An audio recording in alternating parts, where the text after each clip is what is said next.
Hey guys, welcome back. This is forex monk here. So last video में हमने बात करी थी what is binary trading. Binary trading क्या होती है, ब्रोकर कौन कौन से आप सेलेक्ट कर सकते हो और उनके अकाउंट कैसे आप ओपन कर सकते हो क्योटेक्स में और पॉकेट ऑप्शन का हमने रिव्यू किया था। ब्रोकर का रिव्यू करने के बाद अब आ जाता है कि क्योटेक्स में कैसे आप ट्रेड कर सकते हो और कौन कौन सी स्ट्रेटेजीज हैं जो आप लर्न कर सकते हो। तो सबसे पहले आपने, अगर आप बिल्कुल नए हैं ट्रेडिंग में, तो भी आपके लिए ये वीडियो बहुत इंपॉर्टेंट होने जा रहा है। और अगर आप थोड़े बहुत प्रो भी हैं ट्रेडिंग में, तो भी आप इस वीडियो को कंप्लीट देखना। रीजन बीइंग ये आपके रूट्स हैं जो आपकी ट्रेडिंग जर्नी में आगे काम आने वाले हैं। ऑलराइट गाइस, सो यहाँ पे अगर आप नए हो तो चैनल को सब्सक्राइब करके रखना और वीडियो को लाइक जरूर कर देना। राइट, सो यहाँ पे आज हम बात करने वाले हैं प्राइस एक्शन ट्रेडिंग की, कि प्राइस एक्शन क्या होता है और प्राइस एक्शन कैसे प्रो ट्रेडर यूज करते हैं और मार्केट से पैसा निकाल के ले जाते हैं। आपने सुना होगा advance price action, SMC, smart money concept, तो ये सारी चीजें सुनी होंगी। अगर आप इन सब चीजों को जानना चाहते हो तो वीडियो का कोई भी पार्ट स्किप मत करना, बहुत ही इंपॉर्टेंट लेक्चर ये आपका होने वाला है। ऑलराइट, सो यहाँ पे हम टॉपिक क्या क्या कवर करने वाले हैं, यहाँ पे कवर करने वाले हैं what is price action versus indicator, आपकी अप ट्रेंड, डाउन ट्रेंड और रेंजिंग मार्केट क्या होता है, ट्रेड कैसे फॉरेक्स में ट्रेड कर सकते हैं सपोर्ट और रेजिस्टेंस के थ्रू। तो हम सबसे पहले बात करते हैं प्राइस एक्शन की। Price action is the movement of the price at any given movement of time buyers और seller actually move the price. मैं आपको एक छोटा सा एग्जांपल देता हूं।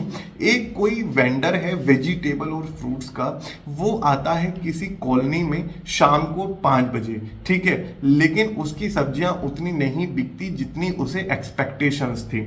वो ही वेंडर नेक्स्ट डे आता है सुबह को 9 बजे उस सेम कॉलोनी में, तो वहां पे उसकी सब्जियां ज्यादा बिक जाती हैं। रीजन मीन सभी लोग जितने भी वर्किंग होते हैं वो अपने ऑफिस नहीं गए हुए होते उस एट दैट टाइम, और उसको वहां पे अवेलेबिलिटी मिल जाती है बायर्स की, तो उसकी क्या है, सेलिंग ज्यादा होती है। रीजन मीन उसके बायर यहाँ पे अवेलेबल थे। लेकिन शाम को अगर 5 बजे की बात करें तो पब्लिक वहां पे अवेलेबल नहीं थी, वहां पे वर्किंग प्रोफेशनल सब गए हुए थे अपने ऑफिस में, और वहां पे उसकी सब्जी नहीं बिकी उतनी, ठीक है। ये एक हाइपोथेटिकल एग्जांपल है, सिचुएशंस कुछ भी हो सकती हैं। लेकिन सुबह 9 बजे क्या हुआ, सेलर अवेलेबल था तो बायर्स भी अवेलेबल थे, डिमांड बढ़ी, सप्लाई बढ़ी और प्राइस का मूवमेंट अच्छा खासा हुआ, तो बिक्री ज्यादा बढ़ गई। इसी को हम, इस पॉइंट को ही प्राइस एक्शन कहते हैं। जिस टाइम पे प्राइस एक्शन पे आना शुरू हो जाए उसे प्राइस एक्शन बोलते हैं। बाइंग ऑर्डर्स और selling orders actually move the price. अगर किसी चीज के यहाँ पे बाइंग ऑर्डर ज्यादा है, उसकी डिमांड ज्यादा है, तो प्राइस शूट अप आपका होता ही होता है।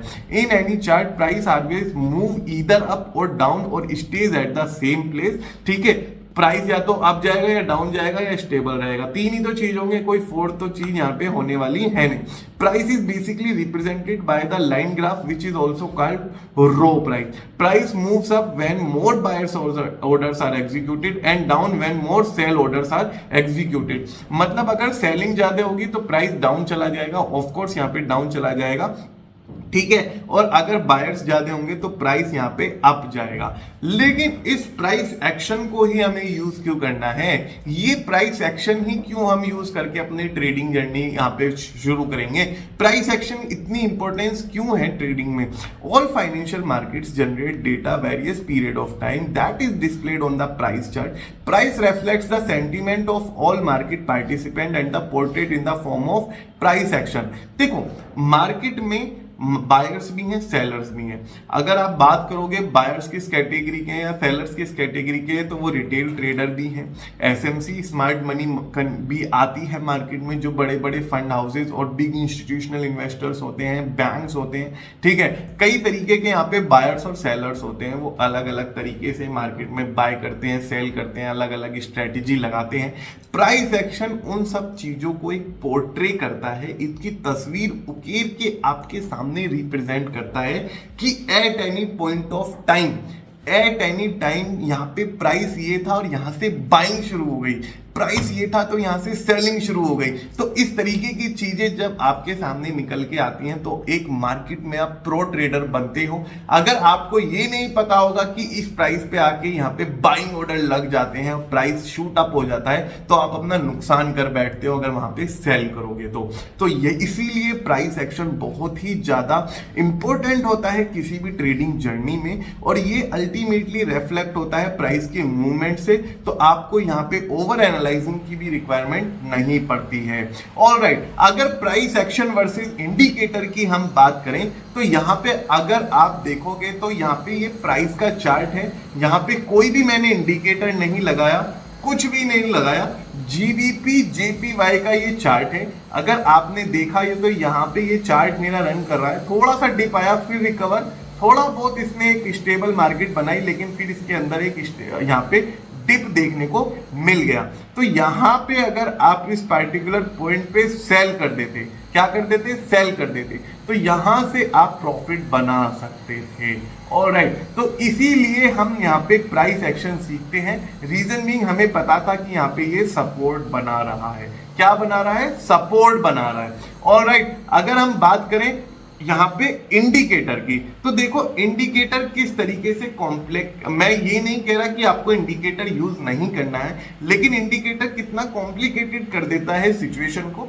आपको लगता है इंडिकेटर यूज करके आप प्रॉफिट बना सकते हो, आप वो यूज करके प्रॉफिट बना, अल्टीमेटली मार्केट में मैटर क्या करता है, प्रॉफिट ही मैटर करता है हमारा। अगर हम लास्ट में प्रॉफिटेबल है, हमने स्ट्रेटेजी कोई भी फॉलो की हुई, डजंट मैटर, लेकिन जब तक हम प्रॉफिट में नहीं है तो हम उन स्ट्रेटेजीज को लर्न करेंगे जो कि हमें एक प्रॉफिटेबल ट्रेडर बना सकती है।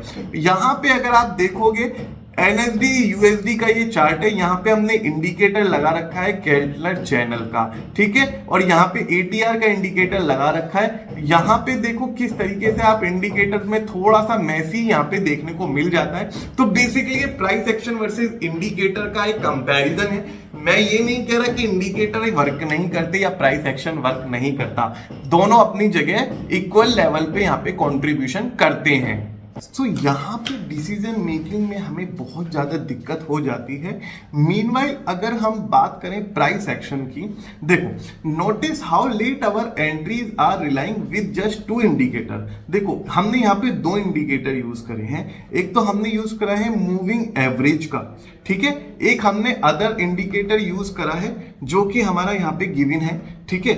उसके बाद अगर हम यहाँ पे देखें तो इस वाले पार्टिकुलर पॉइंट पे जाके एक हैमर कैंडल बनी, उसके बाद यहाँ पे अप आया और फिर हमें यहाँ पे एक सेलिंग सिग्नल्स मिला।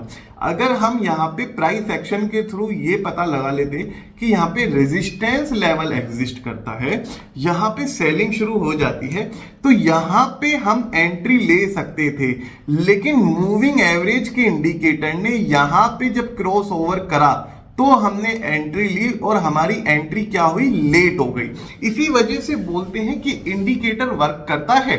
ऐसी बात नहीं है कि यहाँ पे अगर आप सेलिंग में एंट्री नहीं लेते तो आपको प्रॉफिट नहीं होता आपको प्रॉफिट, लेकिन प्रॉफिट कम होता एज कंपैरिजन टू अगर आप प्राइस एक्शन जान जाते तो आपको प्रॉफिट ज्यादा होता, ठीक है। Clean price action trading strategy, early entry, easy to read, pulling the trigger to the trade. मैं कहता हूं कि आपने यहां पे सपोर्ट फाइंड आउट करा, यहां पे सपोर्ट है, मल्टीपल टच पॉइंट है, यहां पे आपने क्या करा, एक यहां पे रेजिस्टेंस बना नीचे के लेवल्स के लिए। अब आपने यहां पे सेलिंग में एंट्री ले ली, यहां पे सेलिंग करना स्टार्ट कर दिया, यहां पे सेलिंग हुआ तो यहां से लेके आप यहां तक अपना प्रॉफिट बना सकते थे। यहां पे आपको पता लगा कि यहां पे सपोर्ट एग्जिस्ट करता है, सपोर्ट एग्जिस्ट करता है तो यहां पे आपने बाय कर लिया, यहां पे बाय करा, एंट्री ली, तो आप आपकी यहां पे ट्रेडिंग में यहां पे प्रॉफिट बना सकते थे। फिर अगेन रेजिस्टेंस है तो यहां पे सेल कर सकते थे, ठीक है। तो इस तरीके से लेवल बेस्ड ट्रेडिंग में आप अपना प्रॉफिट बना सकते थे प्राइस एक्शन सीख के। डोजी कैंडल क्या होती है, सपोर्ट क्या होता है, रेजिस्टेंस क्या होता है, हम सब एक सीरीज में बात करेंगे। यहां पे हम बात कर रहे हैं प्राइस एक्शन की आज, ठीक है। उसके बाद यहां पे भी अगर आप देखोगे तो मैंने प्राइस एक्शन और इंडिकेटर दोनों को मैच कर दिया। दोनों को मिक्स करने के बाद अब आपको क्लियरली नजर आ रहा होगा प्राइस एक्शन के थ्रू एंट्री कहां पे होगी, यहां पे होगी, लेकिन इंडिकेटर के थ्रू एंट्री कहां पे होगी, यहां पे होगी, तो लेट एंट्री हो गई ना। इसी वजह से हम बोलते हैं कि हमें प्राइस एक्शन लर्न करना चाहिए ताकि हम अर्ली एंट्री करें, अर्ली एग्जिट करें और प्रॉफिट मार्केट से बना के चले जाएं। ऑलराइट गाइस, तो यहां पे आपने सीखा सबसे पहले प्राइस एक्शन के बारे में। अब हम सीखते हैं ये ट्रेंडिंग मार्केट क्या होता है। ट्रेंड किसे कहते हैं? ट्रेंड होता है direction of the market which way it is moving, either it is going up और it is going down. Market don't generally move in a straight line और डायरेक्शन। मार्केट कभी भी इस तरीके से मूव नहीं होने का। मार्केट अप जाएगा, हाई लेगा, लो लेगा, हाई लेगा, लो, हाई लो, हाई लो, या अगर डाउन भी डायरेक्शन में ले रहा है तो एक अप लेगा, down up, down up, down up, down, इस तरीके से डाउन ट्रेंड और अप ट्रेंड बनाता है। Unless and otherwise there is an sideways market, volatile market, market इस तरीके से ही हमारा फॉर्म होता है। Market moves are characterized by the series of zigzag. These zigzags are resemble of series of successive waves with fairly obvious peaks and through. इसे waves बोल रहे हैं यहाँ पे, ये जो up and down है इसको waves बोला जा रहा है। It is the direction of those peaks and through that constitute market trend. इस तरीके से मार्केट का ट्रेंड सेट होता है। अब ट्रेंड की डायरेक्शन क्या होती है? ट्रेंड की डायरेक्शन अप भी हो सकती है, डाउन भी हो सकती है और यहाँ पे साइडवेज भी हो सकती है। साइडवेज किसी कहते हैं? यहाँ पे सपोर्ट है, यहाँ पे रेजिस्टेंस है, यहाँ पे सपोर्ट है, मार्केट अप जाता है, रेजिस्टेंस से डाउन, अप जाता है, रेजिस्टेंस से डाउन, अप जाता है, रेजिस्टेंस से डाउन, इसे हम क्या बोलते हैं? साइडवेज मार्केट बोलते हैं। Alright, simple way of identify trending market. Trending market को आप किस तरीके से आइडेंटिफाई कर सकते हो? देखो, अगर हमें अप ट्रेंड आइडेंटिफाई करना है, हमारा चार्ट फॉर्म हुआ अप डाउन, हाई लो, फिर हाई, फिर लो, फिर हाई, फिर लो। अब अगर मेरा ये वाला हाई रहा है, इसे मैं हाई कहूंगा, इसे मैं लो कहूंगा, इसे मैं हाई, इसे लो, इसे मैं हाई कहूंगा, इसे मैं लो कहूंगा, इसे मैं हायर हाई बोलूंगा, रीजन बीइंग ये प्रीवियस हाई से बड़ा है। ठीक है, तो अगर मेरा ये वाला हाई प्रीवियस हाई से बड़ा है तो मैं इस तरीके से यहाँ पे लाइन ड्रॉ करूंगा, और ये वाला हायर हाई इस वाले हायर हाई से बड़ा है, यानी मेरा अप ट्रेंड है। Higher high and higher lows define an up trending market. Similarly lower high और lower low defines and down trending market. अगर मेरा ट्रेंड डाउन जा रहा है यहाँ पे और मेरे को डाउन ट्रेंड में यहाँ पे अप गया फिर डाउन आया, तो मेरा ये क्या हुआ? लोअर लो। ये क्या हुआ? लोअर हाई बना। ये भी लोअर हाई बना, ये वाला लोअर हाई अगर इस वाले लोअर हाई से स्मॉल है, छोटा है, तो मेरा क्या है? डाउन ट्रेंड है। सिमिलरली यहाँ पे तो अप ट्रेंड और डाउन ट्रेंड कैसे पता लगा सकते हो आप? लोअर हाई और लोअर लो के through down trend, higher high और हायर लो के थ्रू अप ट्रेंड आप पता लगा सकते हो।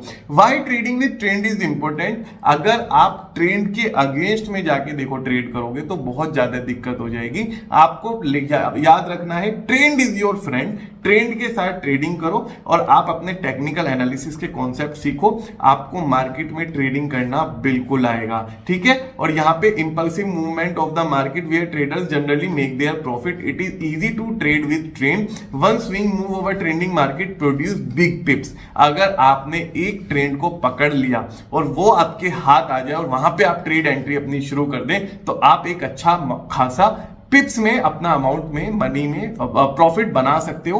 पिप्स बेसिकली डिफाइन करता है यहाँ पे मार्जिन को। जितना भी करेंसी में मार्जिन आता है वो आपको कन्वर्ट करता है प्रॉफिट में। Why trading with trend is important? Trading करना इंपॉर्टेंट क्यों है? Notice how many पिप्स made with market is in impulsive mode and only a few पिप्स when it's correcting और रेक्टेंगल। एक चार्ट दिखाता हूं, यूएसडी जेपीवाई का डेली चार्ट है। यहाँ पे ट्रेडिंग व्यू का जो चार्ट है, अगर आप यहाँ पे देखोगे तो मेरे को यहाँ पे रेजिस्टेंस पॉइंट यहाँ पे डिटेक्ट हुआ और मैं यहाँ पे एंट्री लेने की यहाँ पे अपना डिसाइड करा। तो अगर मैंने यहाँ पे एंट्री ले ली तो मेरे को मार्जिन कितना मिला? कितने पिप्स में प्लस हुआ? 579 हुआ। लेकिन अगर मैं अपने इंडिकेटर के टाइम पे एंट्री लेता तो मैं 385 पिप्स ही यहाँ पे प्लस हो पाता। अगेन अगर मैं यहां पे एंट्री ले लेता तो कितने हो गया? 1034 पिप्स प्लस हो गया हमें। अगर मैं यहां पे इंडिकेटर के बेस पे एंट्री लेता तो 298 पिप्स यहां पे ले पाता। देखो अब यहां पे क्या है? मार्केट डाउन ज्यादा जा रहा है, हाई कम जा रहा है, डाउन ज्यादा जा रहा है, हाई कम जा रहा है। यहां पे 1034 पिप्स ये डाउन गया और आपकी तरफ मूवमेंट कितना है? 298 पिप्स आया। ऑलराइट, अब हम बात करेंगे सपोर्ट एंड रेजिस्टेंस की। सपोर्ट बेसिकली एक लेवल और एरिया होता है on the chart under the market where buying interest is sufficiently strong to overcome selling pressure. मैं आपको बताता हूं, as a result decline is halted and the price turns back up again. Usually support level is identified as beforehand by the previous reaction low. देखो ये मेरा chart है, यहां से मेरा ट्रेंड डाउन आया, फिर मेरा अप चला गया, फिर डाउन आया, फिर अप चला गया, लेकिन यहां पे कोई ऐसा प्राइस है ना जहां पे बायर इंटरेस्टेड है बाय करने के लिए। अगेन प्राइस यहां पे आता है तो बाइंग शुरू हो जाती है, अगेन प्राइस यहां पे आता है तो बाइंग शुरू हो जाती है। अब अगर ये प्राइस यहां पे आता है फिर से बाइंग शुरू हो जाती है, तो यानी ये टच पॉइंट मेरे क्या कहलाएंगे, सपोर्ट के लेवल कहलाएंगे। सिमिलरली अगर आप इस चार्ट में देखोगे तो यहां पे मेरा ट्रेंड अप आया, इस पार्टिकुलर पॉइंट पे आके अप चला गया, फिर डाउन आया, इस पार्टिकुलर पॉइंट पे आके अप, फिर डाउन आया, फिर अप, फिर डाउन आया, फिर अप। तो यहां पे ये जो मल्टीपल टच पॉइंट है मेरे, ये मेरे क्या कहलाएंगे, सपोर्ट लेवल कहलाएंगे। यहां पे मैं बाय करता तो प्रॉफिट बना सकता था, यहां पे बाय करता तो प्रॉफिट बना सकता था। अब हम बात करते हैं रेजिस्टेंस की। It is the opposite of support and represent a price level और area where the selling pressure overcomes buying pressure. यहां पे क्या है, प्रॉफिट बुकिंग स्टार्ट हो जाती है, सेलिंग प्रेशर क्रिएट हो जाता है और price advance is turn back. Usually resistance level is identified by the previous peak. यहां पे मेरा चार्ट जा रहा था, अब जा रहा था, फिर से डाउन हो गया क्योंकि यहां पे क्या हो गई, सेलिंग हो गई। सिमिलरली इस पार्टिकुलर पॉइंट पे भी सेलिंग हो गई। अब हम चार्ट को अगर देखें, ये मेरा क्या है, एक मेरा डाउन ट्रेंड आया, फिर मेरा अप गया, लेकिन इस पॉइंट को इसने क्रॉस नहीं करा, यहां से मेरे को फॉल बैक देखने को मिला, फिर अप गया, फिर फॉल बैक, फिर अप गया। तो ये पॉइंट क्या कहलाएंगे मेरे, ये पॉइंट कहलाएंगे मेरे रेजिस्टेंस पॉइंट कहलाएंगे। तो सपोर्ट पे हमें बाय करना है और रेजिस्टेंस पे हमें सेल करना है। ट्रेंडिंग मार्केट में ही ट्रेड करना है। अब ट्रेंड है तो ट्रेंड के अगेंस्ट जाके डाउन ट्रेंड में ट्रेड नहीं लेना है, अगर डाउन ट्रेंड है तो अप ट्रेंड में ट्रेड नहीं लेना है। सपोर्ट एंड रेजिस्टेंस को अपना बिल्कुल क्लियर रखना है। जितने भी कॉन्सेप्ट है ये ही आपकी प्राइस एक्शन ट्रेडिंग है। अब इसके बाद आता है आपका एडवांस प्राइस एक्शन ट्रेडिंग और उसके बाद आता है smart money concept. Smart money concept का कंप्लीट मेरा पेड कोर्स अवेलेबल है, आपके लिए एक्सेसिबल हो जाएगा। उसकी प्राइस है 12,500 रुपीज। आप मेरा बाय कर सकते हैं एसएमसी का कोर्स और सीख सकते हैं वहां पे एसएमसी किस तरीके से बड़े बड़े big investors forex currency market, Indian stock market में इन्वेस्ट करते हैं और वहां पे अपना प्रॉफिट बनाते हैं। ऑलराइट गाइस, कोर्स का एक्सेस लेने के लिए मेरे को डीएम करें टेलीग्राम पर, वहां पे आपको सारी डिटेल मिल जाएगी। This is Arjun Mittal here signing off. I hope आपको पसंद आई हो मेरी ये वीडियो। अगर अच्छी लगी हो तो वीडियो को लाइक जरूर कर देना। Thank you so much guys, बने रहने के लिए थैंक यू सो मच।